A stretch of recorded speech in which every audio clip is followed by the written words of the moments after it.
money going into their schools as they would have been without the TIF, if it had just been straight property tax. So where a lot of people are concerned and worry and think that, well, we're providing all these subsidies out of general fund tax dollars from the city of Beaver Heights, so that's not the case. The TIF money is coming from Miami County to the city, and then the subsidies we're providing is out of a TIF fund that we never would have had the houses and had the development that occurred in the first place. So all that development is happening. So Miami County is paying us money to build a development that attracts people to live there that now pay income tax to the city, on top of the assessments and the water tap fees. You know, Beaver Heights, we own our water company. We provide them water. So it is a good thing, but it's understanding all the moving parts and pieces, you know, to how that works. So TIFs are just a way that communities can invest in their community, provide infrastructure, and then recapture the property taxes that would normally go to the county. We get to keep. We get to retain that. And yes, some of that is school money, but the schools will ultimately catch up and they'll receive the money that they should. So if I may play devil's advocate, if property values decrease, how does that affect the TIF for those listening? Well, it would just be less revenue that would be coming into kind of what we would call a TIF account. But property values, I mean, we know those are flexible. And I think if you talk to anybody who's ever saying real estate has always been one of the safest investments, because we know that markets fluctuate. So sometimes, you know, property values may go down, but then they get reassessed. Property values go up. And in fact, I believe, and I attended the school board meeting where Carl Keith, the Montgomery County Auditor, spoke. And during these new assessments they're doing, you know, it's kind of that good. It's kind of the good thing, bad thing, right? So property values have been reassessed in Montgomery County, and they've increased. So the bad side of that is people's property taxes are going to go up because their property values are going to go up. But now in property tax, the majority of that money in non-TIF districts all go into the schools. So it helps the schools and everything else. So we're in a period right now where property values are going up and demand for housing is up. And that's just basic supply and demand economics. We have a demand for housing, and as housing demands increase, so does property values. And that's where we're at right now. I mean, that's the environment that we're in. So I don't see property values going down. I think from the 2008 market crash, we've gone about as down as far as we can go.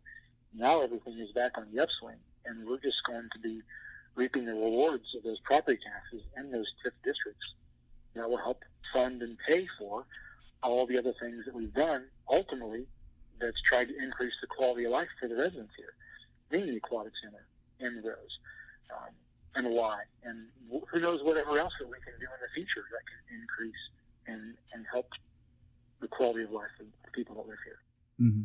And so it is a good thing. It is a good thing done in the right way.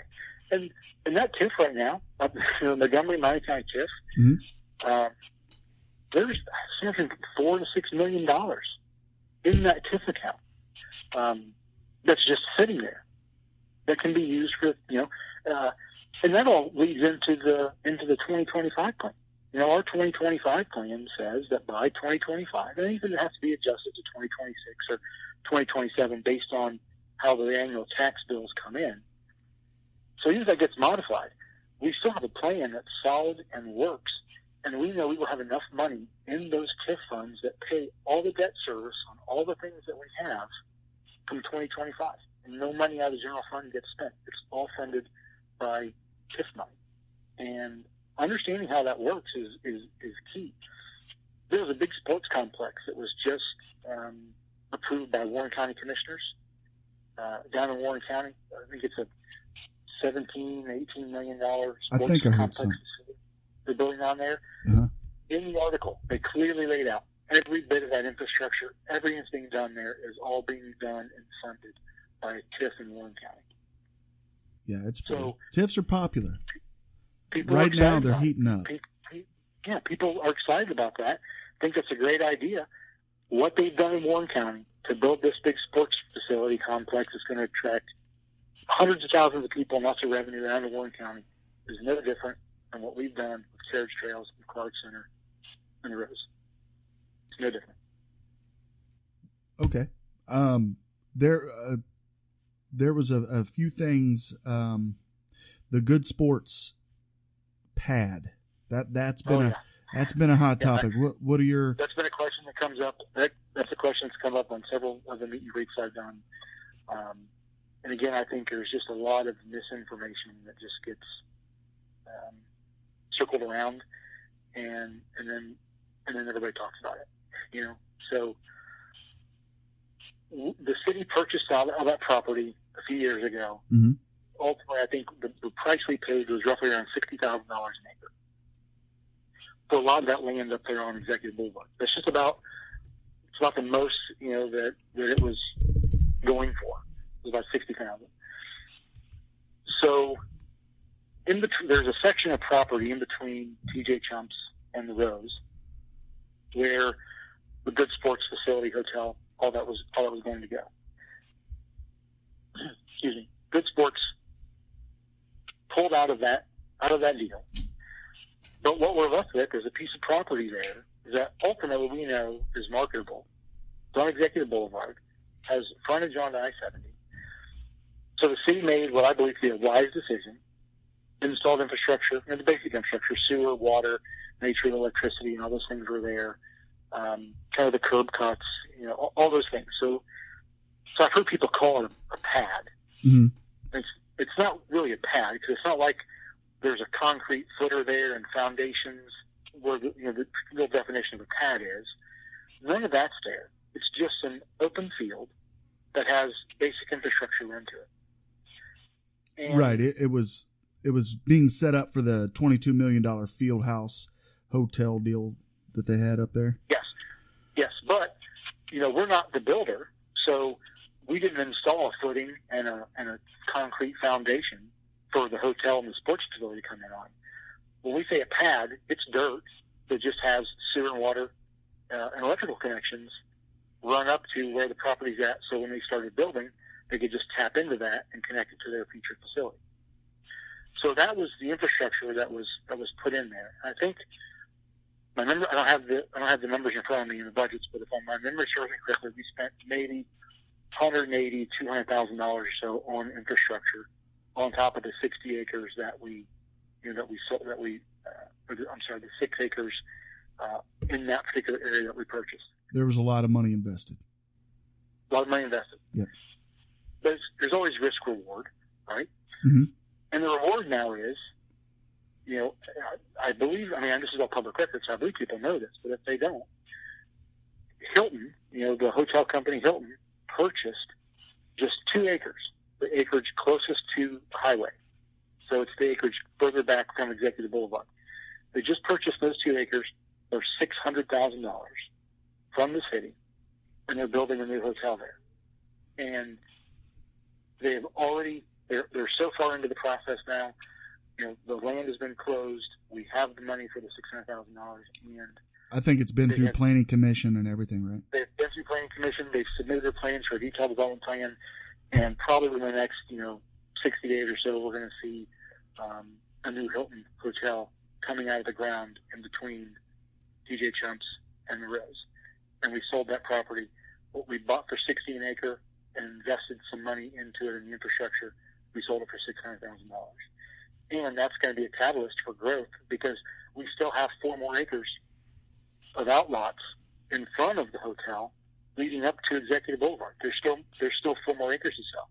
Now, look, I would just ask you, supply and demand, real estate, is the other 4 acres. Now there's a hotel in between a restaurant and a music center venue. Mm-hmm. Are the other 4 acres at least worth the $300,000 that the hotel paid for their 2 acres? It should be. It should be. Absolutely. Yeah, it should. So there's still the trends would say yes. Another $1.2 million worth of land sales on those other 4 acres for future business. Yeah. So that was ultimately, that was a good decision. But a lot of people didn't understand what was happening, and people were upset because this town was all about sports, right? People were upset that that sports facility there, good sports, wasn't happening, and then we're still spending money. So a lot of people interpreted that as, we got to save face now. We've got this money invested. We're spending good money after bad money. But that just wasn't the case. We were making sure that land had infrastructure that would attract businesses. If the infrastructure wasn't there, we don't know that Hilton would have came in and bought just raw land where they were responsible for putting in infrastructure and building sewer lines and all those things. That typically businesses don't do that. They like what's called shovel-ready lots. And we provided a shovel-ready lot, and we sold them for $600,000. I think with the restaurant there and the music center, it was a matter of time before without good sports, a matter of time before a hotel popped up right there.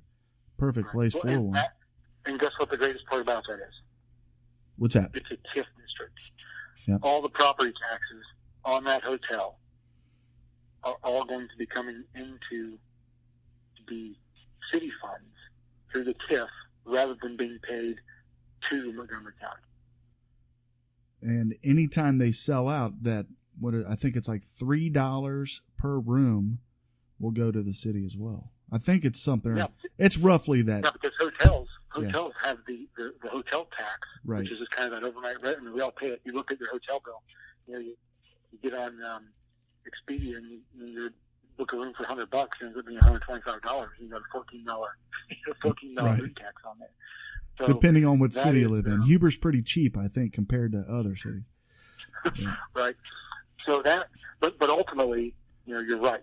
That hotel benefits the city on the extra tax that's paid that comes to the city, and what normal revenue would have been in property tax going to Montgomery County, the city gets to retain roughly 80% of that tax, that property tax. That money will all be funneled into our TIF accounts that there's already, like I said, $4 to $6 million sitting in there.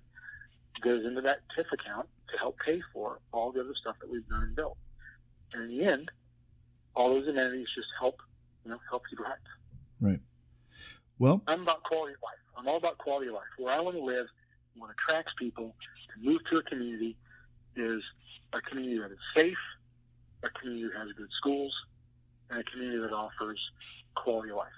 And quality of life involves everything about parks as well. So I'm 100% on board with cleaning up and fixing our parks and investing money in our parks.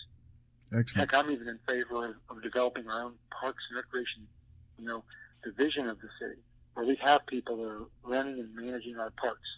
I'm even for that, because that's all about quality of life for the people that live here. And That's what attracts new people. Yeah, there's the city I live in, it's called Schertz, Texas. There's a lot of ideas that they do here. It's a comparable sized city. I think we're right around 40,000. Huber's right around 36, so it's comparable. There's a lot of different amenities that I think Huber could get to that would make it a city that people would flock to. I think Huber has I almost said a word I don't want to say, a bunch of potential. So I mean, look, when you look at our location, 70-75, right, the crossroads of America, and we have space available. We should be at the tops of everyone's list when it comes to people thinking about relocating and moving their business into another area of the region. And look, I'm just going to be honest. I think over the last few years, we just have not had anyone selling our city. And ultimately, that's what it is. We have to have somebody who has the ability and the desire and the know-how to sell our city to other areas in the region. And I don't just mean Southern Ohio. I mean the region as in, like, even the Mid-Atlantic states and the Southern states where people, where businesses are looking to expand and want to move here.